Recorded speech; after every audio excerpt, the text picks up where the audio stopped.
The deadly crash happened on Friday night on Route 2 in Randolph, New Hampshire. That killed 7 motorcyclists. One of the worst investigations they have ever completed. The person accused of causing the crash should have had his license suspended because he was arrested for drunk driving in Connecticut a month earlier. You can't let these loopholes continue to exist. If you lose your license in one state, just going to another state, knowing they're not going to check on the previous state and get a brand new driver's license. We do not have a federally mandated or federally resourced system for states to exchange information about problem drivers.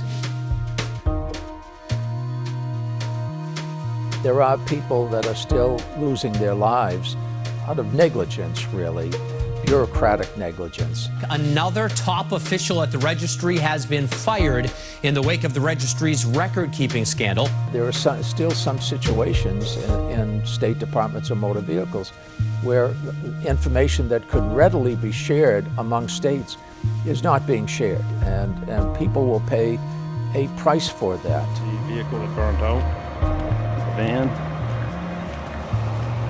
the roadway, all the debris.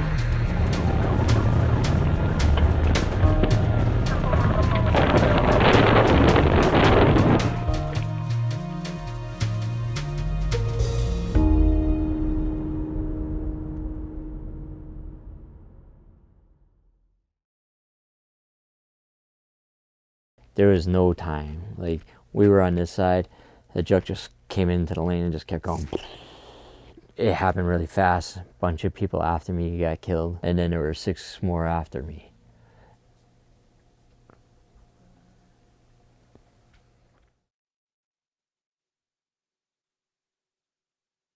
I don't know the answer legally, but yes, morally, do I feel responsible for the motorcyclists who were killed in New Hampshire? Yes, everything we've been doing for the last year is because we are acknowledging that our fundamental responsibility at the Registry of Motor Vehicles is to get the information about any violation that any Massachusetts driver has done anywhere.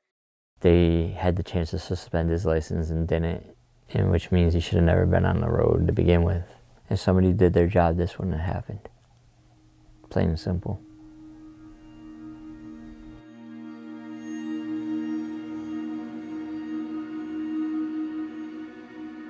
Three people killed, all members of the same family. Dr. Vincent Rizzo, his wife Mary, and Dr. Michael Rizzo. Investigators say 41-year-old Timothy Vanderveer was driving nearly 100 miles per hour with a blood alcohol level nearly 4 times the legal limit. Relatives of the Rizzo family were emotional during today's sentencing.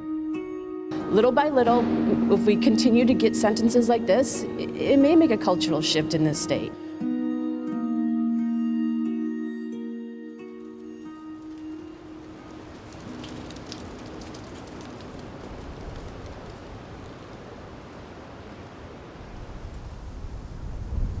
You know, he basically wiped out a whole generation of our family, which is, that's a lot to handle when you think of it that way. I think this is my first communion. Yours? Yeah. Well, put it in your pile. There were so many things, so many details that need to be handled. Some of them are immediate, planning the funeral, the obituaries. You went through that whole pile, didn't throw nothing away? There, throw it away. All right, I'll see if you can find the pictures, which I just put somewhere in the last week, but who remembers this somewhere? I'm throwing it away. This goes, where's this? There is no estate sale box here anywhere, right? No, not for this. This is just other people's memories is what this is. After that first week, then you need to start dealing with the rest of life that is still going on. On April 5th, 2019, my parents, my Uncle Mike and my Uncle Jerry, along with my brother Vince and his wife Louisa, went out for dinner. Even that night, we were at a Catholic fish boil at a church out in the county. They were riding back home in 2 separate cars. The driver behind my mom and dad was driving almost 100 miles per hour and plowed into the back of the Jeep that they were riding in. There's a fence down. Okay. And I think he hit somebody on the side of the highway, too. Okay.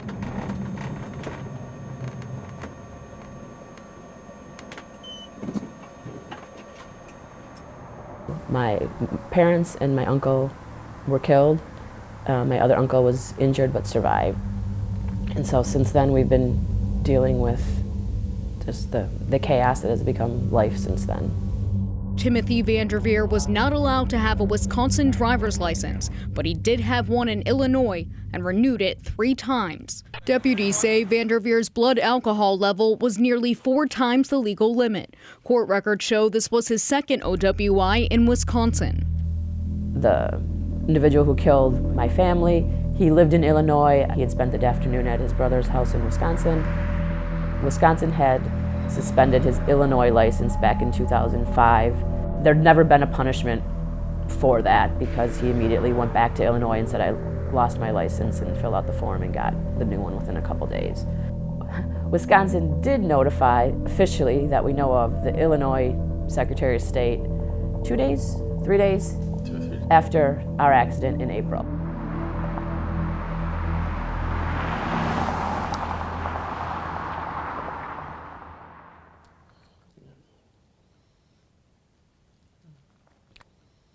I looked on the state website to start to see what his history was, and then to understand, okay, well, license, had been revoked at that point in time, and then just some Google search started of, do states share that information, and that's how I started to understand that there is communication that occurs or should occur or might occur. No, we had no idea there was something called the Driver's License Compact, that there was something that some states participated in and some states didn't, and that Wisconsin's one that is not. Like, we had no idea how any of that worked, or that it was a thing that needed to be opted into.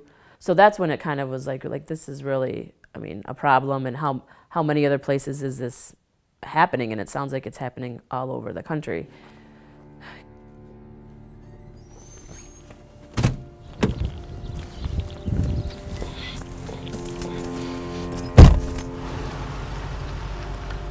If your license was taken from you in one state, it should be taken from you in any subsequent state. There shouldn't be a loophole. You should be held accountable for your actions.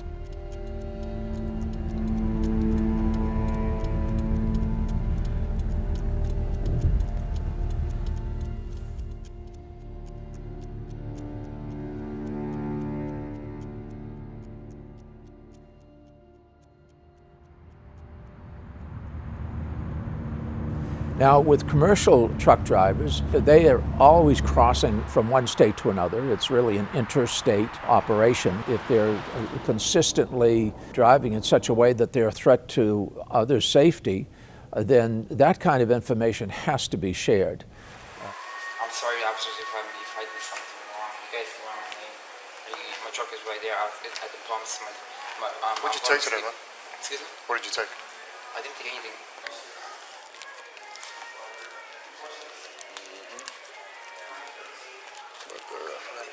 Crack pipe.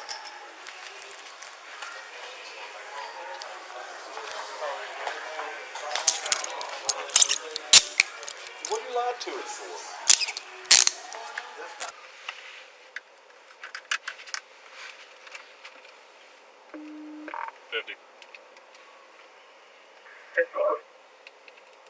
I'll be giving a courtesy ride to a male to the Super 8, starting as 5'8".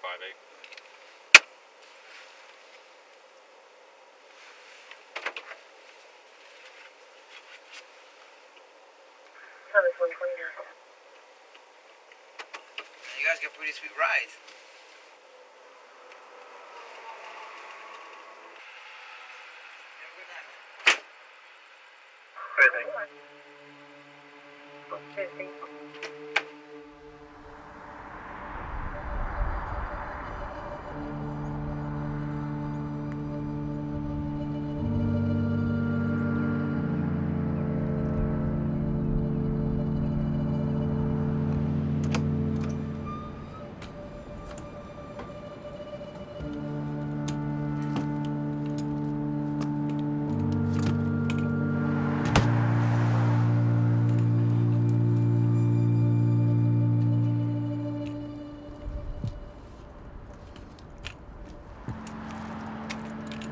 You know, it was an extensive hospital stay. You know, I was in the hospital from June 21st to like mid-July, and then I was rehabbed in an acute rehab.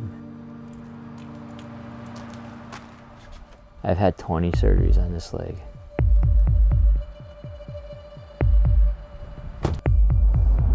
You know, we're working through it. It's gonna be a long process. I'm still out of work. I can't sit too long, I can't stand too long, I can't walk too far. Like, it's kind of a big mess.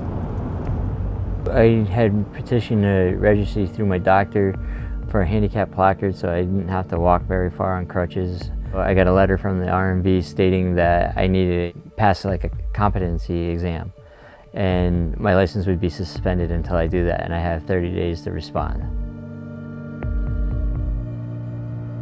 Which is ironic.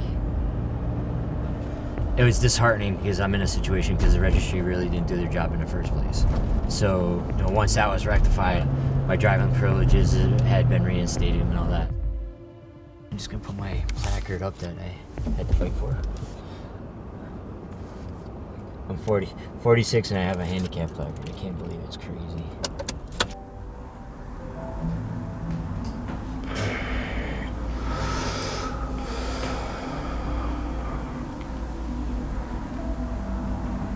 Would be some kinesio tape too, like to just try to put some drag on that tendon. Right. Alright, so. And that's all I knew, that it's just now coming, like, it's crazy how weak my leg is. My legs used to be my strongest part of my body.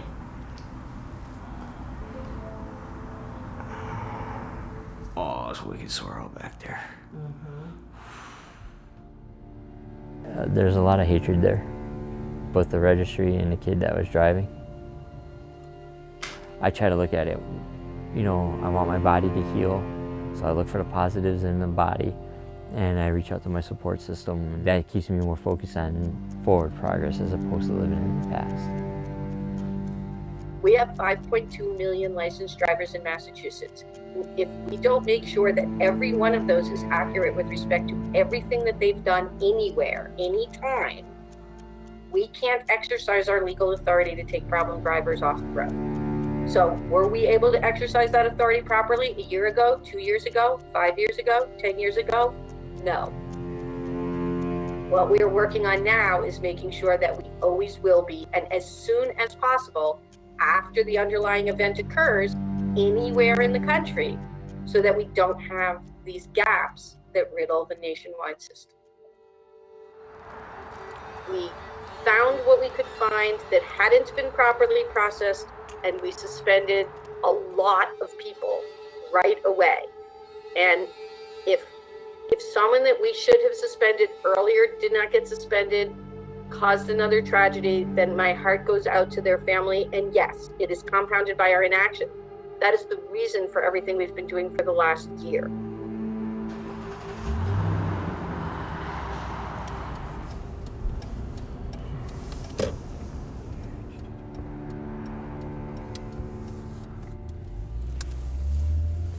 It was hard in the beginning because they were hit from behind in that beginning. Like everyone driving down the road was like spending half their time looking backwards, and you know, you don't do that long term, but in the beginning it was just, you know, you couldn't not do it. You're not safe anywhere. I mean, it can happen to anyone. Enforcing the laws that actually exist or taking advantage of the communication tools that exist just to make everyone a little bit safer, it just seems like an obvious thing that people would want to take advantage of.